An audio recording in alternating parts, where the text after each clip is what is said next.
చెప్తున్నాడు. మనం ఎవరు? ఆయన పుట్టించిన ప్రజలం, ఆయన మేపే ఇక్కడ మనం. అందుకంటే ఆయన గొర్రెగా వధింపబడిన గొర్రెగా మారి మనకు కూడా అదే పేరు పెట్టిండు. ఎలాంటి పేరు? వధింపబడిన గొర్రెలమని. దేవుడికి మహిమ కలుగును గాక. ఆ మాట మళ్ళీ చదవండి. ఇప్పుడు 74 వచనంలో, నీ వాక్యము మీద నేను ఆశ పెట్టుకొని ఉన్నాను. ఎంతమంది ఆశ పెట్టుకుంటారు?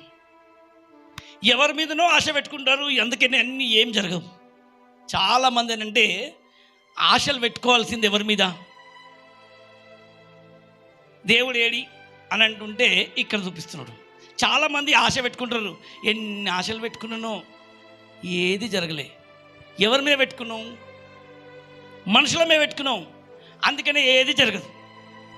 ఆశ పెట్టుకోవాల్సింది మనిషి దేని మీద అనంటే వాక్యం మీద. వాక్యము దేవుడు ఆధారం చేసుకున్నాడు. ఎవరైనా నీకు ప్రవచనం చెప్తుండ్రా, వాక్యం ఉందా లేదా అందులో చూడు. వాక్యము లేని ప్రవచనం అయితే అది అబద్ధ ప్రవచనం.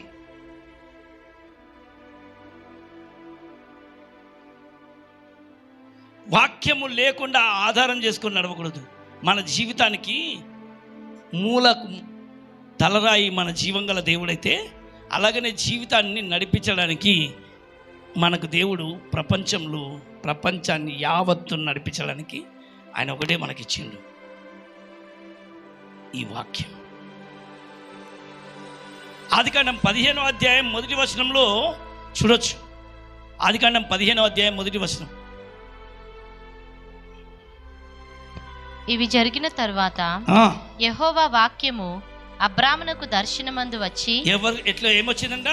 యెహోవా వాక్యము అబ్రహామునకు దర్శనమందు వచ్చి, అబ్రామా భయపడకుము, నేను నీకు కేడెము. ఆ రోజులలో దేవుడు ఎలాగ దర్శించిండు చెప్పాలి. మనకు చూపించిండు, ఆధారం చూపించిండు.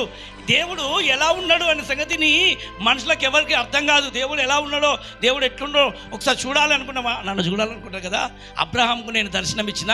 అబ్రహాము మనకు మూలకు పితరు. అందుకే నీ పితరుల దగ్గరికి వెళ్ళి అడగండి, వాళ్ళు మీకు చెప్తారు అని అన్నాడు. ఏమని చెప్తారయ్యానంటే, నేనేమైనానో, నేను ఎట్లున్నానో, నా సంగతి ఏందో, నేను ఎలా మాట్లాడినో ఇప్పుడు వచ్చిన పిల్లకాయలకు అర్థం కాదు. కానీ ఆ రోజున్న నన్ను చూసిన వాళ్ళు, నాతో నడిచిన వాళ్ళు, ఆ ప్రవక్తల దగ్గరికి మీరు వెళ్ళండి, అలా అడగండి, వాళ్ళు రాసిన గ్రంథాలను చూడండి. ఒకవేళ ఇది యెహోవా రాసిన గ్రంథాలు అయితే మళ్ళీ వాళ్ళు కూడా ప్రవక్తలు కూడా రాసిండ్రు. ప్రవక్తలతో ఎలా మాట్లాడిండు, ఎట్లా దర్శించిండు, ఏ రకంగా మాట్లాడిండని చెప్పి. ఆ దినములలో అబ్రహాం దగ్గరికి యెహోవా వాక్యము దర్శనమందు వచ్చిన. ఈ రోజులలో దర్శనాలలో ఏమొస్తున్నాయి మనుషులకు? పిచ్చి పిచ్చి కళలు, పిచ్చి పిచ్చి దర్శనాలు, పిచ్చి పిచ్చి ఎన్ని వస్తున్నాయి. అవి కాదు, రావాల్సిందేంటి? వాక్యం. నిన్న ఒక ఆయన వచ్చిన దగ్గరికి,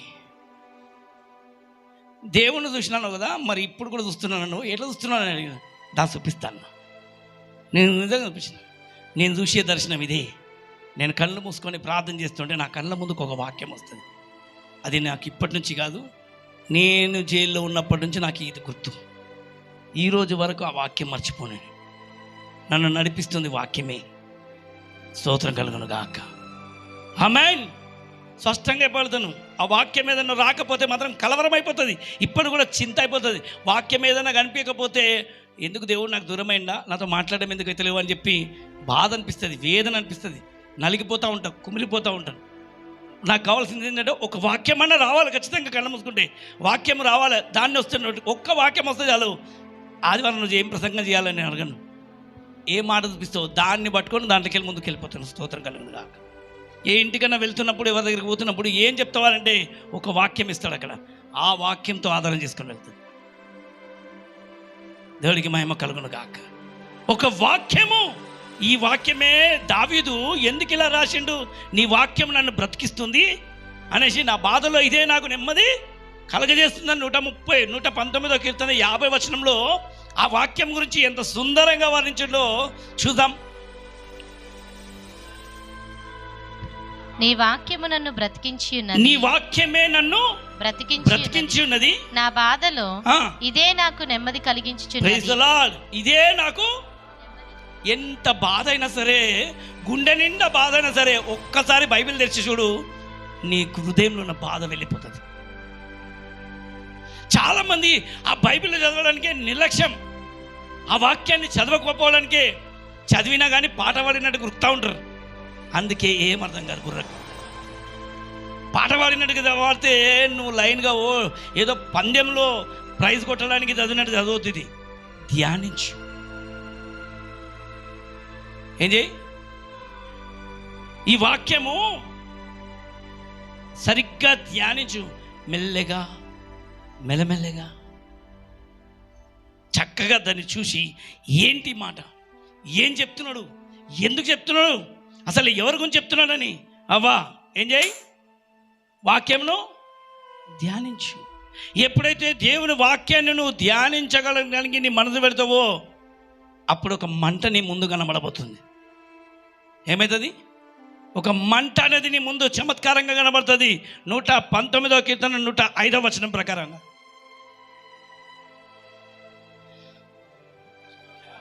నీ వాక్యము నా పాదములకు దీపమును. అరే ఎంత చక్కగా! నీ వాక్యమే నా పాదములకు దీపము, నా పాదాలకు ముందు దీపము. ఒక వ్యక్తిని ఆధారం చేసేది వాక్యమే, నడిపించేది వాక్యమే, బలపరిచేది వాక్యమే. ఈ వాక్యమే దీపంలాగా నడవబోతుంది. ఆమేన్. నా పాదాలకు ఒక టార్చ్ పట్టుకొని మనిషి నడిస్తే చీకట్లో వెలుగు కనబడుతుంది, చీకట్లో పురుగుందా పూసిందా కనబడుతుంది. వాక్యం పట్టుకొని నడుస్తే చాలు, ఎక్కడ అంధకార శక్తులు ఉన్నా పారిపోతాయి. స్తోత్రం కలుగును గాక. దీపం పట్టుకొని నడిస్తే సింహాలు సైతం పారిపోతాయి. వాక్యం పట్టుకొని నడిస్తే ఎలాంటి భయంకరమైన దుష్ట దురాత్మ శక్తులైనా, చీకటి శక్తులైనా, వాక్యము లేకపోతే అదే నిన్ను కింద పడేస్తుంది. వాక్యము నడిస్తే మాత్రం, హృదయంలో వాక్యం లేకపోతే మనిషికి గర్వం వస్తుంది. చెప్పాలేమండి? చెప్పాలి. గర్వం వస్తుంది, కోపం వస్తుంది, పిచ్చి పిచ్చి ఆలోచనలు వస్తాయి, పిచ్చి పిచ్చి తలంపులు వస్తాయి. అదే వాక్యం ఉన్నాయంటే వాక్యం సరిచేస్తుంది. మనిషి ఏం చేస్తుంది? చెప్తలేరు. వాక్యం మనిషిని సరిచేస్తుందంట. ఏం మాట్లాడుతున్నావు? ఎక్కడ పోతుంది మనసు, ఎక్కడ పోతుంది ఆలోచన అని నిత్యము వాక్యం మనతో మాట్లాడుతుంది. ఒక వ్యక్తికి గుర్తుకు రావాల్సింది ఏంటి తెలుసా? వాక్యమే. అందుకే నీ వాక్యం మీద నేను ఆశ పెట్టుకుని ఉన్నాను. ఎవరి మీదనో ఆశ పెట్టుకున్నావంటే నాశనమే. మనుషుల మీద ఆశలు పెట్టుకున్నావా, ఇంటి మీద ఆశ పెట్టుకున్నావా, అన్న మీద ఆశ పెట్టుకున్నావా, ఎవరి మీదనో, తమ్ముడి మీదనో, చెల్లె మీదనో, అక్క మీదనో, ఎవరి మీదనో, భర్త మీద, భార్య మీద, ఇది కాదు ఆశలు. ఆశ ఉండవలసింది, ఎవరో నిన్ను ఏదో చేస్తారని ఆశపడకు. ఆశపడవలసింది ఎవరు తెలుసా? ఆమేన్. ఇంత స్పష్టంగా బైబిల్లో రాసింది. ఎవరి మీద ఆశ పెట్టుకోవాలి? గట్టి చెప్తలేరు, గట్టి చెప్పాలి. ఇర్మియా గ్రంథం 7వ అధ్యాయము 13వ వచనం. నేను మీతో మాట్లాడినను పెందలక్కడ లేచి. ఎప్పుడు లేచి వచ్చిందంట? చాలా మంది ఇది పొద్దున్న ప్రార్థన. మనకి ఎప్పుడు ప్రార్థన? పొద్దున్నే 6 గంటల ప్రార్థన. పెందలగండ లేచి మీతో మాట్లాడినను మీరు వినకయు. ఏం చేయకుండా ఈ వాక్యం మనతో పొద్దున్నే లేవగానే మనల్ని లేపుతుంది, లేపిస్తుంది. మనల్ని ప్రవక్తలతో లేపుతున్నాడు. నేను పొద్దున్నే ప్రవక్త కాదు మాట్లాడుతున్నది, అక్కడ ఆయనలో ఉన్న దేవుని వాక్యము పొద్దున్నే లేచి ప్రతి వ్యక్తితో మాట్లాడుతుందంట. స్తోత్రం కలుగును గాక. మీరు వినకయు. ఏం చేయక? పొద్దున్న లేవగనదాలు ఫోన్ల మీద పిచ్చి, పొద్దున్న లేవగనదాలు మాటల మీద పిచ్చి. మనుషులతో మాట్లాడాలి, వీళ్ళతో మాట్లాడాలి, దేనితో మాట్లాడాలి, నిన్నేమైందో మొన్నేమైందో అని చూస్తారు తప్ప అసలైంది ఎవరి మీద అంట? పొద్దున్న లేవగానే ఎవరు మాట్లాడతారు మనతోటి? చెప్తలేరు దర్శన. దేవుని వాక్యము ఉదయకాలము లేవగానే, అందుకనే ప్రవక్తల నోట్లో నుంచి వస్తుంది దేవుని వాక్యమా లేదా అని. నేను ఈ 4 రోజులు వాక్యం సరిగ్గా పంపలే ఎవరికి. చూద్దాం ఎవరికి స్తోత్రం. ఎందుకంటే నేను అక్కడికి లేదు, ఇంకా అక్కడికడగానే. ఇప్పుడు పొద్దున్న లేవగానే చదువుకుంటూ పోయేసరికి నాకు సమయం సరిపోతలేదు. పొద్దున్న లేవగానే వాక్యం చదువుకుంటూ పోతున్నాను. ఆ పంపించాలనే ఆలోచన కూడా వస్తలేదు. వెంటనే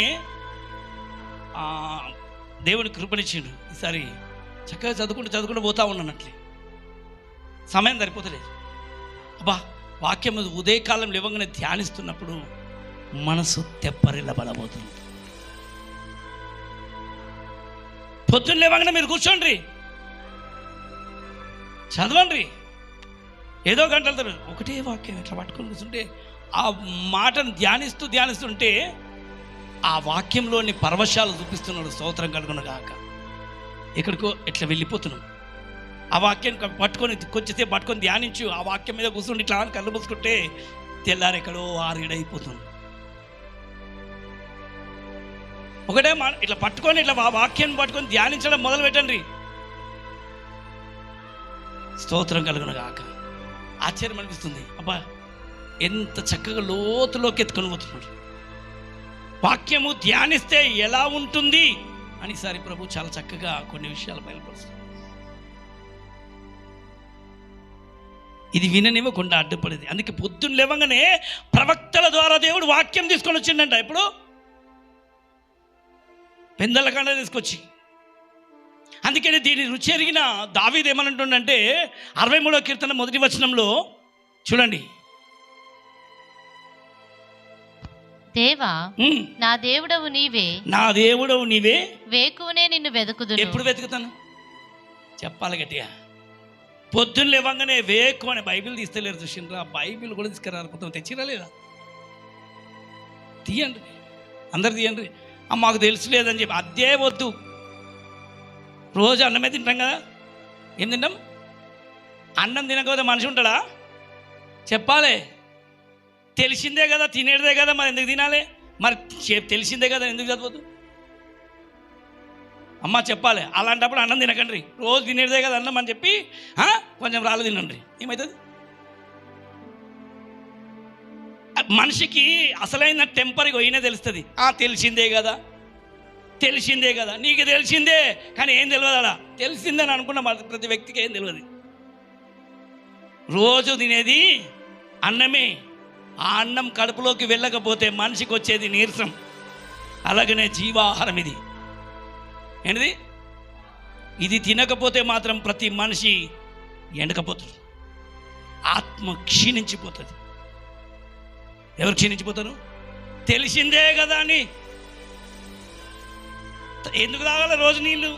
అవే నీళ్ళు రోజు తాగాలి, పాటిమాడి తాగాలి, 3 సార్లు తాగాలి, 10 సార్లు తాగాలి, 7 లీటర్లు తాగాలని డాక్టర్లు చెప్తుండే. అవే నీళ్ళు తాగుతామా? కొత్త నీళ్ళు తాగుతామా అని అనుకోవచ్చు కదా. మరి ఇదే వాక్యం తిందామా? ఈ వాక్యమే నన్ను బ్రతికించబోతుంది. గడ్డేపాలు ఈ వాక్యం ఏం చేస్తుంది మనలను?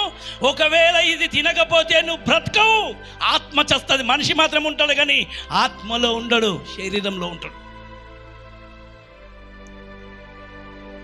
ఆత్మ లేదు, శరీరం మాత్రం ఉంది. శరీరంలో ఉన్న వ్యక్తికి ఎలా ఉంటుంది? ఏమి తిందుమా, ఏమి తాగుదుమా, ఎట్లా ధరించుకుందామా, ఎక్కడ వరుగుదామా, ఎక్కడ ఎత్తుదామా, ఏం చేద్దామా అనే ఉంటుంది శరీరం. ఆత్మలో ఉన్నవాడికి అంటే ఏమంటది? పరవశించి పరలోకాన్ని చూస్తారు. స్తోత్రం కలుగును గాక. ఆమేన్. అందుకే బ్రతికించేది ఏంటిది? గట్టిగా పాలే, ఇంకొంచెం గట్టిగా పాలే. అందుకే యేసు ప్రభు చెప్పారు, ప్రతి మాటలో జీవం ఉంది. ఏముంది? ఆయన వాటలో జీవం ఉంది. మనుషుల మాటల్లో జీవం లేదు, దేవుని వాక్యంలో ఉంది జీవం. ఆమేన్. అందుకనే ఈ వాక్యాన్ని పెడచెవున పెట్టివాడు దరిద్రుడే. సామెతల గ్రంథంలో ఓ మాట చెప్తాడు చూడండి, 29వ అధ్యాయం 1వ వచనం. సామెతల్లో చాలా బాగా చూపిస్తాడు. ఎన్నిసార్లు గద్దించినను లోబడిన వాడు మరి తిరుగు లేకుండా హఠాత్తుగా నాశనమగు. ఎన్నిసార్లు గద్దించినా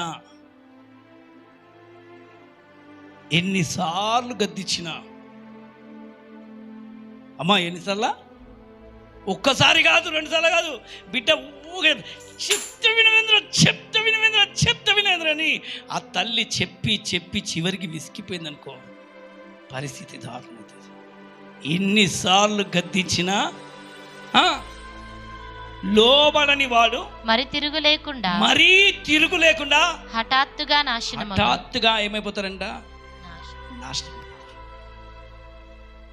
గద్దింపుడు వస్తుందా సరి చేసుకునేవాడు కొడుకు అన్నట్టు, జ్ఞానం గలవాడు. వినకపోతే హఠాత్తుగా మరణం అనేది నెత్తి మీదకి తెచ్చుకుంటారు. అందుకనే చెప్తాను, ప్రతి కన్నులు అటు ఇటు కాదు, ఇదే తోవ, ఇందులోనే నడు. ఏది తోవ? ఇక్కడే ఉంది, నీ చేతిలో ఉంది చూడు, సరైన తొవ్వ, అందులో నడువు. నీ కళ్ళు వాక్యంలో నుంచి బయటికి వెళ్తున్నాయి, బైబిల్లో నుంచి బయటికి వెళ్ళిపోతే బిడ్డ నాశనం అనేది ఉంటుంది. అందుకే నేను నడిపించడానికి ఒక మార్గదర్శి, నేను నడిపించడానికి జీవంగల దేవుని వాక్యం నీ చేతిలో ఉంది. నాకెవ్వరు సాయం చేస్తలేదు, నాకెవ్వరు అలాంటి మాట వస్తుంది అని చెప్పి నిన్ను నడిపించడానికి వాక్యాన్ని నీ చేతిలో పెట్టినాను.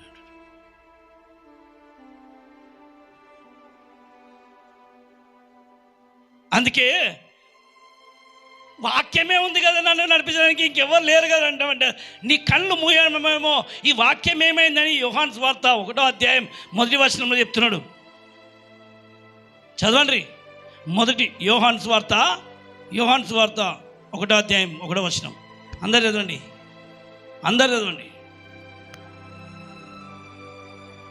ఆదియందు వాక్యమే ఉండెను, వాక్యము దేవుని యొద్ద ఉండెను.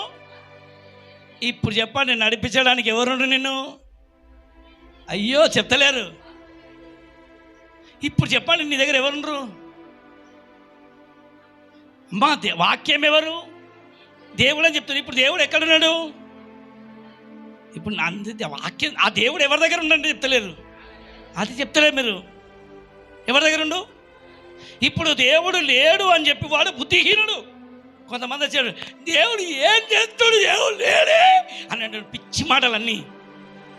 నువ్వు చూడక, నువ్వు పట్టుకోక, నిన్ను పట్టుకున్న దేవుడు ఎవరో నువ్వు ఎరగక, దేవుడు నన్ను చూస్తలేడే, దేవుడు నాతో మాట్లాడతలే అంటున్నాను. దేవుడు మాట్లాడడానికే నీ కన్నులు సరిగ్గా చూస్తే మాట్లాడే మహిమగల దేవుడు నీ ముందున్నాడు. స్తోత్రం కలుగును గాక. కళ్ళు మూసుకుంటే చీకటి కనబడుతుంది, కళ్ళు తెరిస్తే జీవంగల వెలుగు కనబడుతుంది. ఆమేన్. అందుకే అంటాను, కళ్ళు మూస్తే చీకటిరా, వెలుగురా, నోరు తెరిస్తే శబ్దమురా, నోరు మూస్తే నీ శబ్దమురా, కళ్ళు తెరిస్తే వెలుగురా, కళ్ళు మూస్తే చీకటిరా, నోరు తెరిస్తే శబ్దమురా, నోరు మూస్తే నిశ్శబ్దమురా. బంగారు ఊయలా ఊగినా నీవు, భుజములపై నిన్ను మోయక తప్పదురా. బంగారు ఊయలా ఊగినా నీవు, భుజములపై నిన్ను మోయక తప్పదురా. పట్టు పరుపు పైన పొల్లిన నీవు, మట్టి పరుపులోన నిన్ను పెట్టక తప్పదురా. ఏ క్షణమో తెలియదు జీవితాంతం, ఈ క్షణమే చేసుకో యేసుని సొంతం. కళ్ళు తెరిస్తే వెలుగు, కళ్ళు మూస్తే బైబిల్ తెరిస్తే వెలుగుగా దేవుడు వాక్యం కనబడుతుంది. బైబిల్ మూసేస్తే నల్లగా కనబడుతుంది. అంతే. ఈరోజు సరిగ్గా చూడు, సరిగ్గా చూస్తే అరచేతుల్లో కనిపిస్తావు, సరిగ్గా చూడకపోతే మట్టి మీద కనబడతావు. అందుకే బైబిల్లో ప్రవక్త ద్వారా చెప్పిండు, చూడు, సరిగ్గా చూస్తే నా వాక్యము నేను ఏమైనానో నిన్ను ఎట్లా చూస్తున్నానో నీకు అక్కడ కనబడుతుంది. నేను ఎక్కడున్నానో నువ్వెక్కడున్నావో కనబడతావు. నువ్వు నన్ను సరిగ్గా చూడలే అనుకో, నువ్వు ఇంట్లో ఉన్నట్టుగా, నువ్వు బాధలలో ఉన్నట్టుగా, నువ్వు కష్టాల్లో ఉన్నట్టుగా, నువ్వు వేదనలో ఉన్నట్టుగా, నువ్వు బాధలో ఉన్నట్టుగా నీకు అనిపిస్తుంది. నువ్వు సరిగ్గా చూస్తే మాత్రం అరచేతిలో నిన్ను చెక్కి ఉన్నాను. ఎక్కడ చెప్పాలి గట్టిగా? అరచేతిలో నేను చెక్కుకొని ఉన్నాను. నువ్వు నాకు నిత్యము నీ బాహువులు నాకు కనబడుతున్నాయి. అబ్బా ఈరోజు దేవుని ప్రసన్నత ఫుల్గా ఉంది. స్తోత్రం కలుగును గాక. ఆమేన్. నేను నిలబడుతున్నా, నా ఒళ్ళంతా, నా శరీరం అంతా నిలబడిపోతుంది, తడిచిపోతా ఉంది. స్తోత్రం కలుగును గాక. Thank you Jesus. ఎందుకంటే ఈ వాక్యం నాకు పొద్దున్నే కూడా చెప్పిన, దేవానికి వందనాలు. నేను నిన్న కూడా దేవుని దగ్గర కూర్చుంటున్నా, కంటిన్యూ కూర్చుంటే మాట్లాడుతున్నప్పుడు ఒక మాట ఇచ్చింది నాకు. ఈ వాక్యం అది చూస్తుంటే, చదువుతుంటే, వాక్యాన్ని మాట్లాడుతుంటే, ధ్యానిస్తుంటే ఎట్లా ఎంత, అందుకనే జుంటి తేనె ధారల కన్నా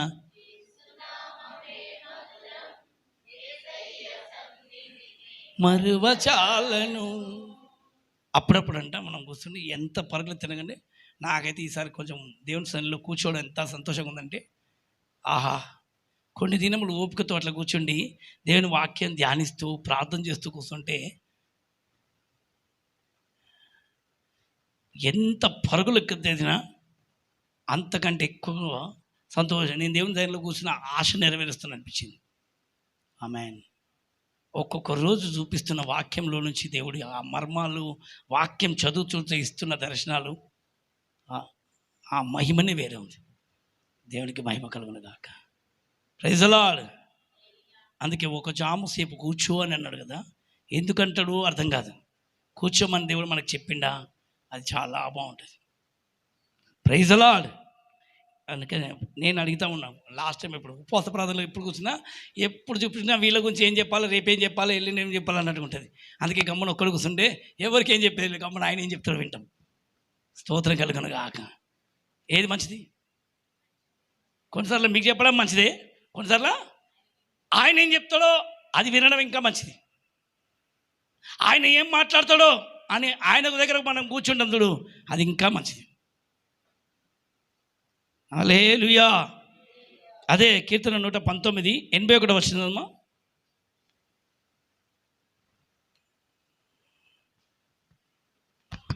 నీ రక్షణ కొరకు నా ప్రాణము సొమ్మసిల్లుచున్నది.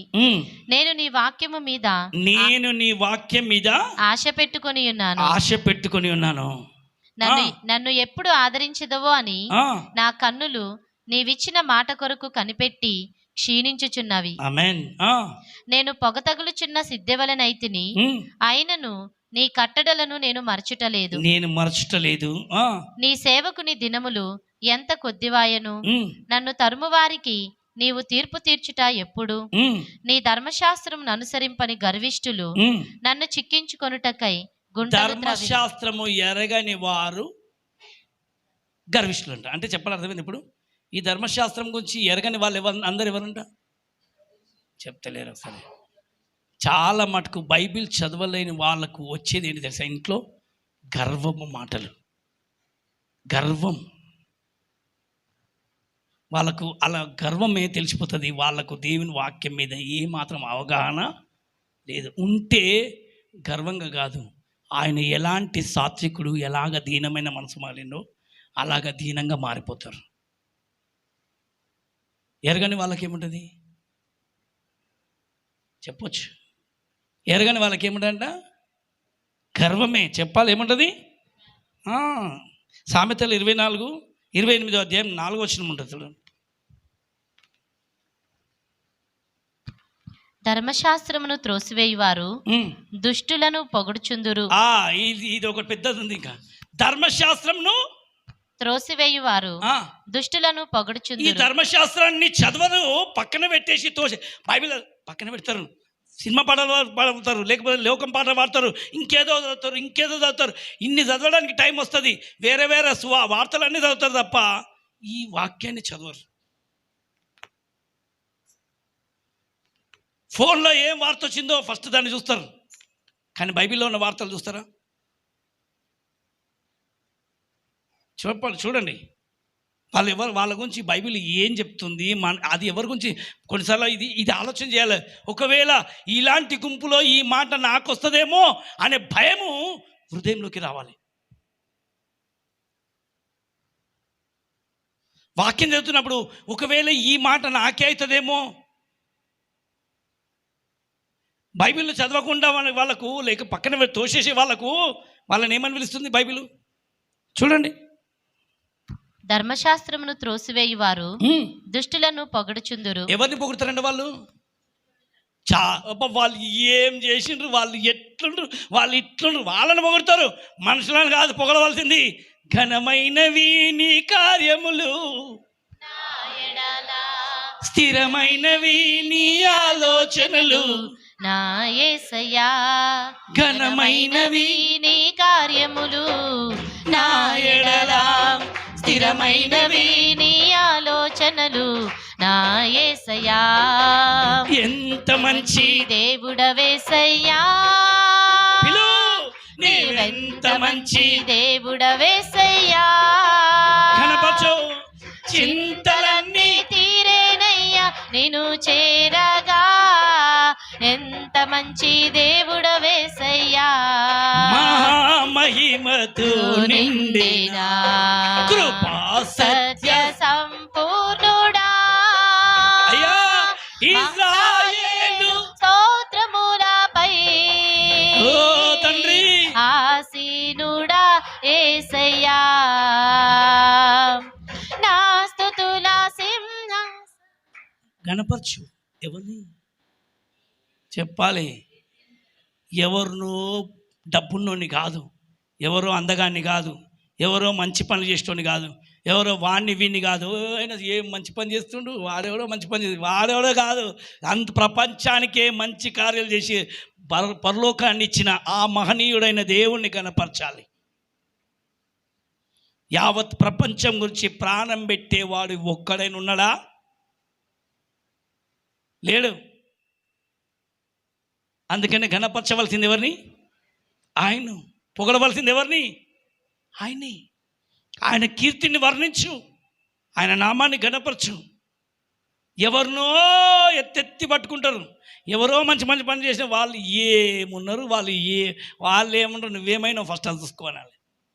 అందుకని ఈ రోజు నుంచి ఎవరి గురించి మాట్లాడితే మంచిది, ఎవరిని తలుచుకుంటే మన ఆత్మ పరవశించబోతుంది. అందులో 6వ వచనం కూడా చదువుమా.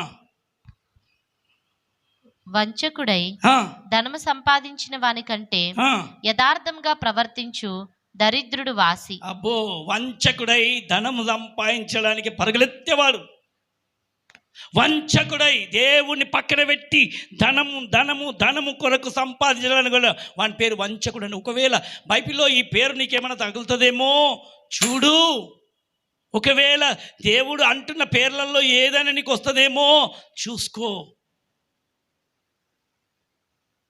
చాలామంది దేవుని పక్కన పెట్టి బైబిల్ని పక్కన పెట్టి ధనము ఏం లాభం, ఏం చేసుకుంటాం, నెత్తి కొట్టుకుంటావా, పోతుంది, అంత పోతుంది, అంత నాశనమే, ఉంట ఉత్తుదే. ఎంత సంపాదించినా, ఎంత పేరైనా, ఎంత ప్రతిష్ట అయినా, ఎంత మేడమిద్దలున్నా చివరికి అన్నీ నాశనం అయిపోతాయి. ఏది కూడా నీతో రాదు. వస్తుందా? అందుకే నా కొంతసేపు కనబడి ఆవిరి వంటిది రాయి, లోకాన కాదేది. కొంతసేపు కనబడి అంతలోనే మాయమయ్యే ఆవిరి వంటిది రాయి జీవితం. ఏముటికి అంతా నాశనం అయిపోతుంది. అందుకని ఈ భూమి మీద ఏం సంపాదించుకోవాలి, ఎంత పొగుడుకోవాలి, ఎంత పెట్టుకోవాలి, ఎంత మిగిల్చుకోవాలి అని చెప్పి ధనం గురించి ఆత్రపడి ఇల్లు వాకిలు వదిలిపెట్టి ఇల్లును నిద్ర లేకుండా ఉండలేకుండా కలవరం అయిపోయి ఎందుకు ఈ సంపాదన? అందుకే దరిద్రుడే వాసి. ఆ పూటకుంది స్తోత్రం. ఉండడానికి ఇల్లుంది, తినడానికి ఇల్లుంది, తినడానికి ఇస్తుండు, స్తోత్రం. ఉండడానికి ఉన్నాం, దేవుడికి మహిమ కలుగును గాక. సంతోషంగా ఉన్నాం. ఉన్నోనికి నిద్ర పట్టది. అది ఎట్లా పెట్టుకోవాలి, ఎట్లా దాచిపెట్టాలి, ఎట్లా దాచిపెట్టాలి. ఖర్చు అయిపోతే బాధ, ఉంటే బాధ. ఉంటే ఎట్లా దాచిపెట్టుకోవాలి, ఎట్లా దాచిపెట్టుకోవాలని బాధ. లేకపోతే ఎట్లా ఇగో ఇది. అందుకని నిమ్మలంగా ఉన్నారు. దరిద్రుడు ఎవరంట? దేవుని దృష్టిలో వాడు స్థిరమైనగా ఉండబోతున్నాడు. దేవుడికి మహిమ కలుగున. కారం మెతుకులు తిన్నాం, సుఖంగా ఉన్నాం. చెప్పాలి ఉండాలి, చెప్తలేరు. సుఖంగా ఉంటావు.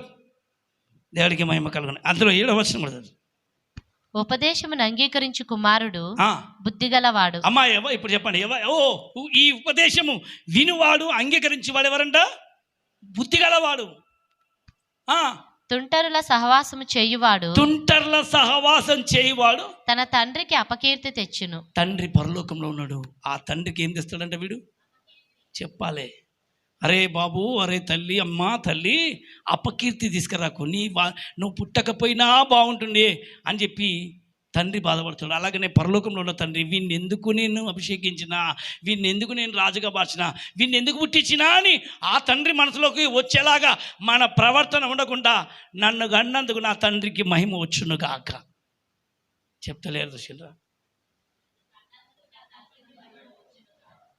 ఒకవేళ ఆయన, అందుకే 24 గంటలు ఈ ప్రార్థన చేయమన్నాడు. పరలోకమందున మా తండ్రి, మీ నామం, మీ రాజ్యం, మీ చిత్తము పరలోకమందున ఎలాగో నెరవేరుతుందో అది మంచిది. ఈ ప్రార్థన చేసిన ప్రతిసారి మన మనసు ఎవరికి పోతుంది? తండ్రి దగ్గరికి పోతుంది. చెప్పండి ఒకసారి, పరలోకమందున్న నా తండ్రి. అందరు ఎత్తుతలేరు. ఎవరు తండ్రి అంటే? నీ తండ్రి ఎక్కడున్నాడు ఇప్పుడు? గటేపాలే. భూమి మీద నీ తండ్రి కాదు, పరలోకమందున్న నా తండ్రి అని రోజుకు 5 మార్లు ఈ మాట పలకండి. ఎన్నిసార్లు? 5 సార్లు. పొద్దున్నే లేవంగానే 12 గంటలకు, 3 గంటలకు, 6 గంటలకు, మధ్యరాత్రి. ఇలాంటి ప్రార్థన చేసే మనసు లేదు కానీ పగరుపోతాలు, భయంకరమైన మాటలు మాట్లాడతారు. నీ భక్తి అక్కడ తెలుస్తుంది. కూర్చో, 5 సార్లు ప్రార్థన చేయి. ఏం ప్రార్థన? ప్రార్థన అంటే ఏంటిది? తండ్రితో సహవాసం. ఈ ప్రార్థన చేయడానికి ఒక 10 నిమిషాల ప్రార్థన చేయాలి. 10 నిమిషాలు అంటే నేను ఎప్పుడు ఎంతసేపు? 10 నిమిషాలు చేయండి చాలు, ఎక్కువసేపు అవసరం లేదు. 10 నిమిషాలు కూర్చో, 10 నిమిషాలు వాక్యం చేయదు, 10 నిమిషాలు ఆరాధించు చాలు. పొద్దున లేవగానే ఒక 10 నిమిషాలు ప్రార్థన చేయి. ఏం ప్రార్థన చేయాలి అర్థం కాంటారు. పొద్దున్న లేవగానే, నిద్రలోకి లేవగానే ఎక్కడెక్కడ చూడకుండా హృదయం తెరిచి పరవశించి పరలోకం వైపు చూస్తూ, పరలోకం అందున నా తండ్రి, అయ్యా నన్ను లేపినా, ఈ దినం మళ్ళీ ఉన్నా నీకు వందనాలయ్యా. నన్ను ఈ దినము నీతో సహవాసం చేసే ధన్యత నాకు ఇచ్చావు, నీకు వందనాలు.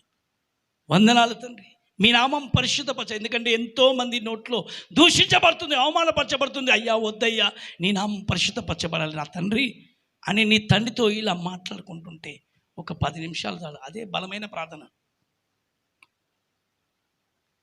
అందరూ అడగడమే ప్రార్థన అనుకుంటారు. అడగడం కాదు.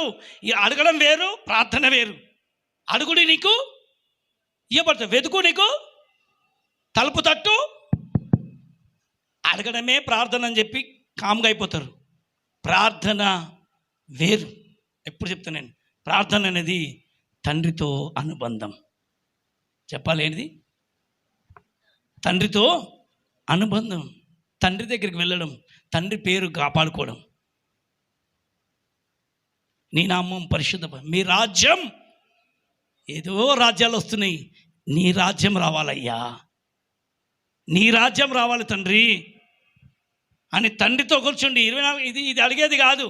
నువ్వు తండ్రి దగ్గరతో సహవాసం చేసి నీ రాజ్యం రా. ఒక తండ్రి పేరు ఘనపరచబడాలి. అమ్మ చెప్పలేదు ఎవరి పేరు? ఇలాంటి కొడుకులు ఉన్నారా? ఇలాంటి బిడ్డలు ఉన్నారా? ఆ తండ్రి దేవదూతల ముందు, సాతాను ముందు ధైర్యంగా ఎత్తాడు. ఇదిగో నా కొడుకు, ఇదిగో నా కుమార్తె అని నీ గురించి దేవదూతల ముందు ఇలా చప్పట్లు కొట్టిస్తాడంట. స్తోత్రం కలుగును గాక. దేవదూతల ముందు క్లాప్స్ కొట్టిస్తాడు. అక్కడ మూలలో ఉంది, ఆ బిడ్డ ఉంది, నన్ను ఘనపరచబోతుండ్రు, నా పేరు నిలబెట్టే వాళ్ళు ఇంకా ఉన్నారు. ఒక మూలలో ఉన్నావా, మారుమూలలో ఉన్నావా, ఎక్కడున్నావో, ఏ ఇంట్లో కూర్చున్నావో, ఏ స్థలంలో కూర్చున్నావో, ఎక్కడున్నా నీ మనసు తండ్రి మీద. ఆ టైంకు 12 కాగానే నీ మనసు, నేను బండి మీద పోతున్నా, మాట్లాడుతున్నా, టైం కాగానే మాత్రం ఉరుకుతుంది మనసు. వాళ్ళతో మాట్లాడుతున్నా లోపల మాత్రం అక్కడికి వెళ్తూ ఉంటుంది. స్తోత్రం. మనిషి ఉండద్దు, ఆత్మ లేని మనిషిలాగా మనం ప్రవర్తించదు. ఆత్మ పరలోకం వైపు వెళ్ళాలి. అందుకే వాక్యాన్ని త్రోసిపుస్తే తుంటర్ల సహవాసం చేయువాడు వాక్యాన్ని తోసేస్తాడంట. తండ్రికి అపకీర్తి తీసుకొస్తాడు. మన ఇంత బతికి స్తోత్రం ఏం చేయదు, ఇంత బతికి ఇంటెనికి పోయి వచ్చినట్టుగా అంతే. కొంచెం ఫ్యాన్లు బంద్, అవి ఈ టైం రావు, ఇలా వస్తున్నాయి. హల్లెలూయా. చేతులెత్తి కట్టేద్దాం, 2 చేతులెత్తి. ఆత్మ పరవశించబోతున్నాడు. నీలో పరిశుద్ధాత్మ దేవుడు పరవశించాలి. నీ హృదయం ప్రార్థన చేస్తుంటే పావురం వల్ల ఆయననే దిగి రాబోతున్నాడు ఆత్మ. చేతులెత్తి ఆయన వస్తాడు. యేసు ప్రభులో ఉన్నది అంటే ఈ క్వాలిటీ. అవి చూస్తే నాకు వచ్చింది గుర్తు. లూకా సువార్త 3వ అధ్యాయం 21వ వచనం. తండ్రితో ఉన్న బంధము కుమారుడు ఎలా చూపించిండో, అబ్బా స్తోత్రంగా. లూకా సువార్త 3వ అధ్యాయము 21వ వచనంలో, ప్రజలందరూ బాప్తిస్మం పొందినప్పుడు, అందరిది అండి, ప్రజలందరూ కూడా బాప్తిసం పొందినప్పుడు, యేసు కూడా బాప్తిస్మం పొంది, యేసు ప్రభు వారు కూడా బాప్తిసం పొంది ప్రార్థన చేయుచుండగా. అమ్మా ఏం చేసిండమ్మా? ఎక్కడ చేసిండు ప్రార్థన? పరలోకమందున తండ్రికి ప్రార్థన చేసిండు యేసు ప్రభు. రా చూడండి, ఆకాశము తెరవబడి. ఏం తెరవబడి? ప్రార్థన చేస్తే ఆకాశము తెరవబడి పరిశుద్ధాత్మ శరీర ఆకారంతో పావురము వలె. ఇప్పటిదాకా మన మధ్యలోకి వచ్చింది పావురం. అలాగనే ప్రార్థన నిజంగా తండ్రి అని పిలిస్తే చాలు, పావురాలు కాదు, పరిశుద్ధాత్మ దేవుడు ఇలా దిగబోతున్నాడు. స్తోత్రం కలుగునుగా. ఆ రోజులో ఉన్న దేవుడు ఈ రోజులో లేడా? పరిశుద్ధాత్మ శరీర ఆకారంతో పావురం వలె ఆయన మీదికి దిగి వచ్చెను. అప్పుడు నీవు నా ప్రియ కుమారుడవు. ఏమని మాట్లాడుతుండు? తండ్రి కూడా పరలోకం నుంచి మాట్లాడుతుండు. ప్రార్థన చేసే వాళ్ళతో తండ్రి మాట్లాడుతాడు. చాలా మందికి ప్రార్థన చేస్తే ఏమవుతుంది అని, ప్రార్థన చేస్తే తండ్రి నీతో పలుకుతాడు. అమ్మ చెప్పండి, ఏం చేస్తాడు? అసలు ఆ స్వరమే వినరు. వినేవాడిని పట్టుకొని నువ్వు విన్నావు, నువ్వు చూసినావు, మేము విన్నాం, అన్ని అబద్ధాలు చెప్తారు అని. ఒకడైతే నన్ను భయంకరంగా, నువ్వు అన్నీ చెప్పేది అన్ని అబద్ధాలు, అన్నీ అవి చెప్తున్నావు, ఇవి చెప్తున్నావు, దేవుడు మాట్లాడతాడు, దేవుడు ఉన్నాడు, మన సేవకుడేనంట. నీకు తెలివి లేకపోతే నేనేం చేయాలి? నీకు బైబిల్ సరిగ్గా రాకపోతే నేనేం చేయాలి? బైబిల్ మాట్లాడుతుందా అని చెప్పి దేవుడు మాట్లాడతాడా అని చెప్పే మూర్ఖుడా అన్నాను. ఇంకేమనాలి? నువ్వు బైబిల్ పట్టుకోవడానికి పక్కన పెట్టి నీకు ఒకటే తెలుసు, వాదించుకోవడం లేక పేరు పెట్టడం. అందుకే అంటారు, కూసే గాడిద వచ్చి మేసే గాడిదని చెడగొడుతుంది అనేసి. స్తోత్రం కలుగును గాక. మాట్లాడతాడా? ఇక్కడ మాట్లాడలేదా? పబ్లిక్లో మాట్లాడిందా? రహస్యంగాలేమా? పబ్లిక్లో మాట్లాడినా రహస్యంగా మాట్లాడినా? ఓపెన్గా మాట్లాడినా లేకపోతే సైలెంట్గా మాట్లాడినా? చెప్పాలి. బాహాటంగా ప్రార్థన చేసిన వాళ్ళ పరకు యేసు ప్రభు ప్రార్థన చేస్తే అందరు అంటారు కాబట్టి, ఇలాంటి వాళ్ళు ఉంటారు కాబట్టి, ఇదిగో తండ్రి మాట్లాడాడు అని అందరు అనుకుంటారు కదా.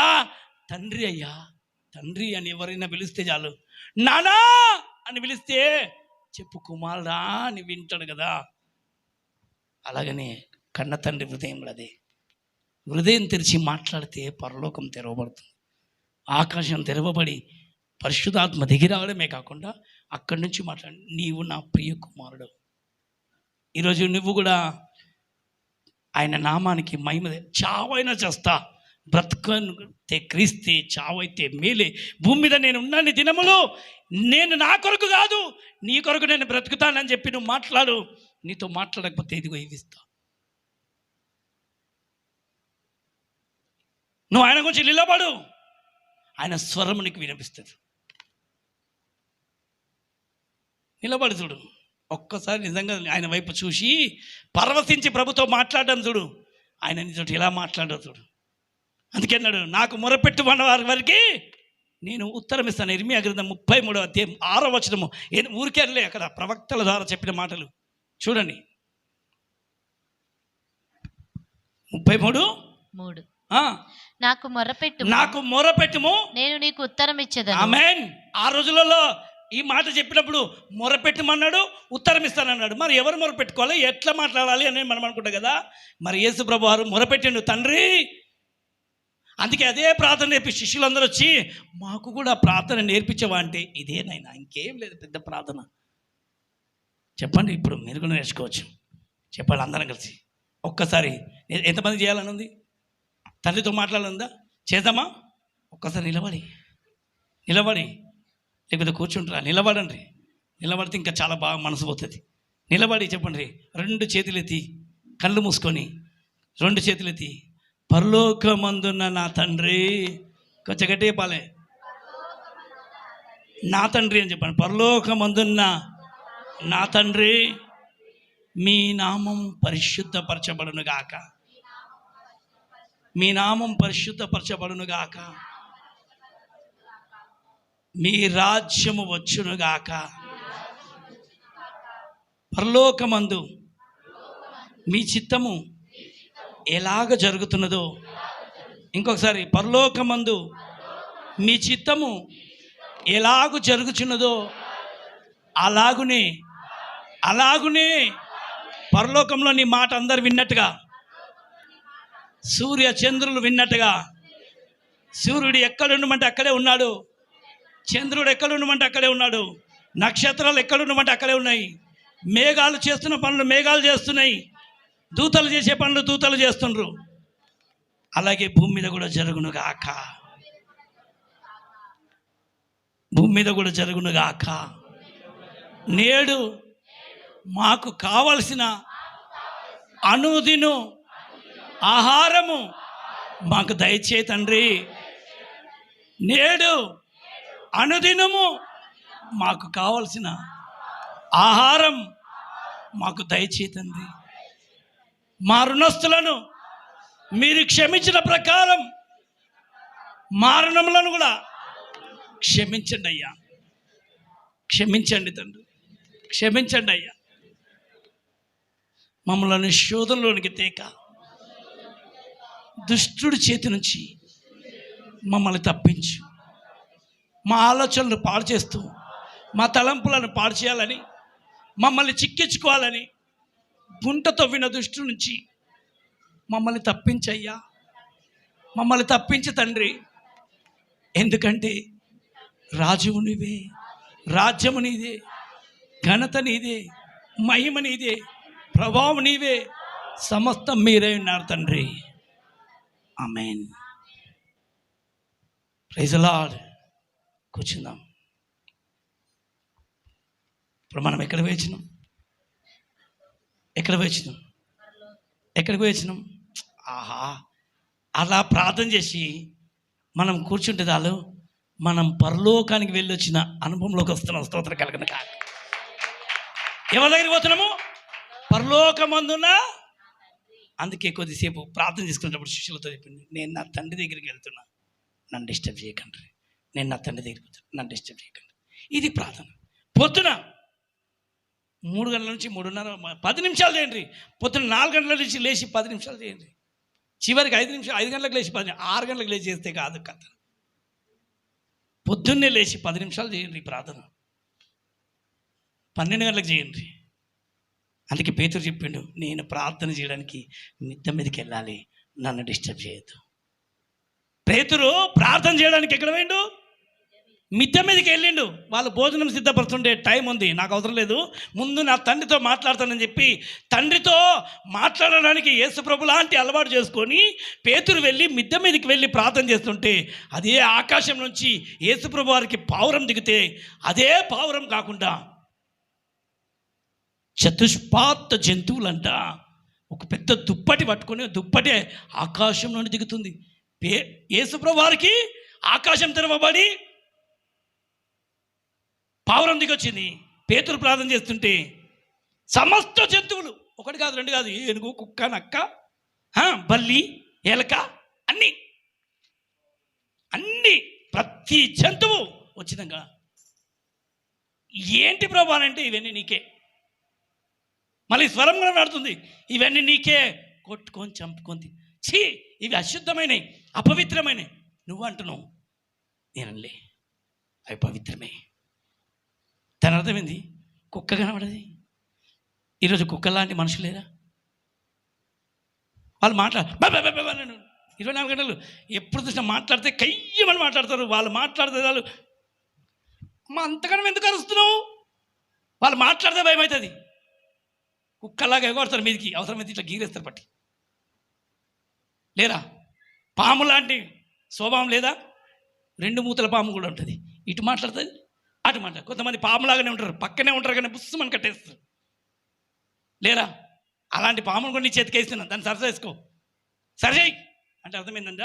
పాము లాంటి విషయం ఉన్న మనుషులు, పిల్లి గోడ మీదకి ఎక్కుతుంది, పుడుకుమంది దొరుకుతుంది, ఎడుతుందో దానికి తెలియదు. అలాంటి వ్యక్తులను నీ చేతికి ఇస్తున్నా, సరి చేసుకో. ఎలక ఉండజాలు ఉండదు, అన్నిటి పోయి తినేస్తుంది. అలాగా ఎలక లాంటి బుద్ధి ఉన్నది నట్టలు, తెలుసుగా మీకు? పాకుతున్నాం, వేరిలు, జెర్రీలు, ఇక చూడండి సింహాలు, క్రూర మృగాలు, ఎలుగుబంటి, భయమవుతుంది, ఏనుగులు, ఒంటెలు, ఇవన్నీ ఆయన కనబడాయి. ఈ చతుష్పాత జంతువులన్నీ ఇలాంటి గుణం కలిగిన వాళ్ళందరినీ నేను అనుకుంటాను. ఒక్కొక్కరు స్వభావాలు చూస్తున్నాగా, వీరిలో ఇది ఉంది, వీరిలో ఇది ఉంది. అందుకే అప్పుడప్పుడు అనిపిస్తుంది కొంతమందిలో కొన్ని దయ్యాలు కొన్ని ఇట్లా కనిపిస్తుంది, వీరి స్వభావం ఇలాంటిదా, వీళ్ళ స్వభావము ఇలాంటి స్వభావము అని మనం గుర్తెరగడానికి పేతురు గారికి ఇచ్చిన దర్శనం. ఆమెన్. ఇది మిట్ట మధ్యాహ్నం 12 గంటలకు చేసినప్పుడు అందరికీ దర్శనాలు వస్తాయి. మీరు అనుకోవచ్చు ఆ రోజులు అంటే వాళ్ళకు వచ్చినాయి, ఏదో బ్రహ్మ నా దగ్గరికి వచ్చిందా, ఆయన చేసిండు, ఆయన కూడా వచ్చింది, మనకు కూడా వస్తుంది. మరి మిట్ట మధ్యాహ్నం 3 గంటలకు ప్రార్థన చేయండి, నేలకు చెత్తలేరు. పేతురు యోహాను మిట్ట మధ్యాహ్నం 3 గంటలకు ప్రార్థన వేళలో అపోస్తల కార్యం 3వ అధ్యాయంలో ప్రార్థన చేయడానికి వాళ్ళు దేవాలయంలోనికి వెళ్ళినంట. ఏ టైంలో చెప్పాలి? ఇంతకుముందు 12 గంటల టైం కూడా చెప్తాను మీకు. అపోస్తల కార్యం 10వ అధ్యాయము 16, 17, 18 వచనంలో ఉంటుంది, 9వ వచనంలో కూడా ఉంటుంది. స్తోత్రం కల 12 గంటల ప్రార్థన. మరునాడు వారు ప్రయాణమైపోయి పట్టణమునకు సమీపించినప్పుడు పగలు ఇంచుమించు 12 గంటలకు పేతురు ప్రార్థన చేయుటకు. ఏం చేయడానికి? ఆ టైంలో పాస్టర్ ఉన్నాడు. మరి ఈ రోజులలో చూడండి 3 గంటలకు అన్ని చర్చలు ఏమైనాయి? కుళ్ళున్నాయా, బంధున్నాయా? 3 గంటలకు ఎవరైనా ఎక్కడైనా చర్చలు కుళ్ళున్నాయా? అన్ని చర్చలు లాక్ తీసేసి పెట్టుంటారు. కానీ కొన్ని ఉన్నాయి తెరవబడి ఉన్నాయి. స్తోత్రం కలుగును గాక. ప్రార్థనకి ఏ చర్చ బంద్ లేదు. అందుకే దేవుడు చర్చిలో ఉండడు, మసీదులో ఉండడు, గుడిలో ఉండడు, గుడిలో ఉండబోతాడు. స్తోత్రం కలుగును గాక. అందుకే చెప్తున్నాను, హృదయం అనేది సిద్ధంగా ఉంటుంది. 3 बजे उठ के हे स्वर्गीय पिता तेरा नाम पवित्र हो जाओ, तेरा राज आ जाए, आमीन. ऐसा तुम प्रार्थना 3 बजे उठकर प्रार्थना 3 बजे प्रार्थना करो. कितना बिजी भी रहे तो फोन उठा के प्रार्थना करो, कुछ नहीं होता. మిట్ట మధ్యాహ్నం 3 గంటలకు ప్రార్థనా కాలం. ప్రార్థన చేయడానికి వెళ్ళిండ్రు, వెంటనే దైవిక స్వస్థతలు మొదలైన. స్తోత్రం కలుగును గాక. అలాగనే 3 గంటలకు ప్రార్థన చేసిండు కొర్నేలు. 3 గంటలకు ప్రార్థన చేస్తే ఆ రోజులలో కొర్నేలు దగ్గరికి దేవదూత దిగొచ్చిందంట. దేవుడికి మహిమ కలుగును గాక. ఎవరు దిగొచ్చారు చెప్తలేదు మీరు సరే. ఎవరు దిగొచ్చారు? ఈరోజు యేసు ప్రభు దగ్గరికి పావురం అయితే, పేతురు దగ్గరికి సమస్త జంతువులు, కొర్నేలు దగ్గరికి గట్టి చెప్పాలి మరి నువ్వు కూడా కొర్నేల్లాగా నీ కుటుంబం ఉంటే నీ ఇంట్లోకి దేవదూతలు దిగబోతారు. హల్లెలూయా. సాయంకాలము ప్రార్థన చేయాలంట. ఇప్పుడు చెప్తలేరు.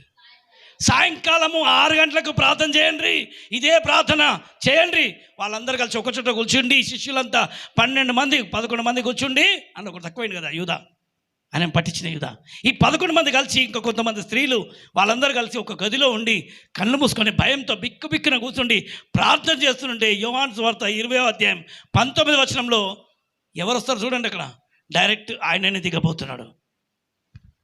ఆదివారము సాయంకాలమున శిష్యులు యూదులకు భయపడి తాము కూడి ఉన్న ఇంటి తలుపులు మూసుకొని ఉండగా యేసు వచ్చి మధ్యను నిలిచి, మీకు సమాధానము కలుగును గాక. ఏం కలుగును గాక? ఏం కలుగును గాక? ఎవరు వచ్చిండ్రు? యేసు ప్రభు వారు చనిపోయిండు. ఆయన సమాధిలో వేయబడని అందరూ అనుకుంటుంటే ఆయన సమాధి గెలిచిండు. ఆయన కూడా పక్షిలాగా మారిండు, ఎగిరిండు పైకి అని అనుకున్నాం కదా. ఆయనకు 2 రెక్కలు ఇవ్వబడ్డాయి. ఆయన కూడా లేచి నేరుగా ఉన్న పలంగా వచ్చి వారి మధ్యలో నిలబడ్డాడు. నిలబడి అంటుండు, మీకు సమాధానము కలుగును గాక. ఇప్పుడు చెప్పండి, మీరు ప్రార్థన చేస్తే మీకు కూడా ఈ దర్శనాలు రావా? వస్తాయా రావా? గట్టి చెప్పాలి. వస్తాయా రావా? ఎప్పుడెప్పుడు చేయాలి? ఉదయకాలం, మధ్యాహ్నం 12 గంటలకు, 3 గంటలకు, సాయంత్రం 6 గంటలకు. ఇంకెప్పుడు? అర్ధరాత్రి ప్రార్థన చేస్తే డైరెక్ట్ భూకంపాలే వస్తాయి. ఏమొస్తాయి? పేతురు పౌలు శీలలు ఇద్దరు కలిసి ప్రార్థన చేస్తుంటే చెరసాలలో భూకంపమే వచ్చింది. దేవుడికి మహిమ కలుగును గాక. ఆమేన్. చేతికి సంఖ్యలు ఉన్నాయి, కాళ్ళకు సంఖ్యలు ఉన్నాయి, నోటికి సంఖ్యలు లేవు. అందుకే తండ్రి నీ నామం పరిశుద్ధపరచబడుగా, మీ రాజ్యం మమ్మల్ని దుష్టుల చేతిలోంచి తప్పించే ప్రభు అని వాళ్ళు ప్రార్థన చేసి ఉంటారు. అందుకే ఏ దుష్టులైతే వాళ్ళను చెరసాలలో వేసిండ్రో ఆ దుష్టులందరికీ గుండెలు జారిపోయేలాగా ఒక భూకంపము ఆ ప్రాంతంలో దిగింది. అపోస్తల కార్యం 16వ అధ్యాయం 25వ వచనంలో ప్రభుకు స్తోత్రం కలుగును గాక. ఆమేన్. చెరసాల బ్రద్దలైపోయింది.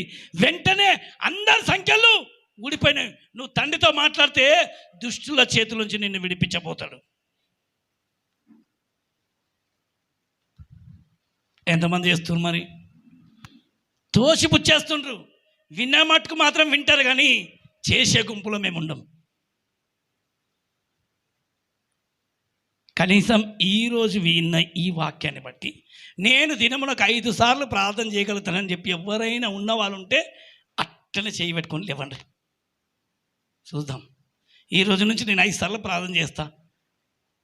లేవండి. ఎవరు లేదు, చూసినా ఒక్కడు లేడు. చేస్తావా? చెయ్యండి, చూద్దాం. రైట్. ఎన్నిసార్లు? అందరు లేచినా ఎవరిలో లేవద్దు. లేచే ఓపిక ఉంటేనే, చేసే ఓపిక ఉంటేనే చేయండి. లేకపోతే అందరు లేచి నేను చేయలే, నాతో కాలే అని మళ్ళీ మాట మనం రావద్దు. అమ్మ ఆమెకు అర్థమైందా? లేచింది, నీకే అర్థమైందా? 5 సార్లు ప్రార్థన చేస్తావా? చేస్తావా? ఎప్పుడెప్పుడు? ఎప్పుడు? ఎన్నిసార్లు చేయాలి? ఎన్నిసార్లు చేయాలి? కొంతమందికి అర్థం కాలే. ఇంకా అర్థమైన వాళ్ళే చేయండి, అర్థం కాని వాళ్ళు చేయకండి. అర్థమైతే ఈ రోజు నుంచి నేను చేస్తాను అని నిజంగా మీకు ఉంటే నిజంగా ఇస్తావా? మళ్ళీ నెల రోజుల తర్వాత నేను అడుగుతా. నెల రోజుల తర్వాత మిమ్మల్ని అడుగుతా. 1 2 3 ఇక్కడ 7 మంది ఉండరు, 6 మంది ఉండరు బ్రదర్స్లలో. సిస్టర్స్లలో అట్లా కాదు. మిమ్మల్ని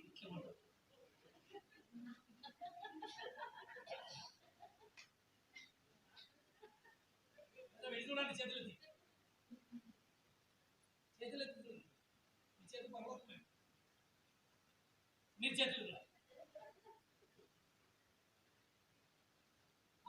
ఇప్పుడు చెప్తున్నా, దేవా వీళ్ళందరినీ నేను చేతిలో పెడుతున్నాను. వీళ్ళు ఎవరెవరైతే నీతో మాట్లాడారో నువ్వు చూసుకోండి. ఎందుకంటే మాట ఇవ్వద్దు, మాట ఇస్తే నెరవేర్చాలి. నష్టమే వచ్చినా, కష్టమే వచ్చినా మాట తప్పొద్దు. ఏం చేయద్దు? మీరు ఇట్లా ప్రార్థన చేయండి, చూడండి మీరు కూడా రానైన రోజుల్లో సింహాల్లాగా మారతారు.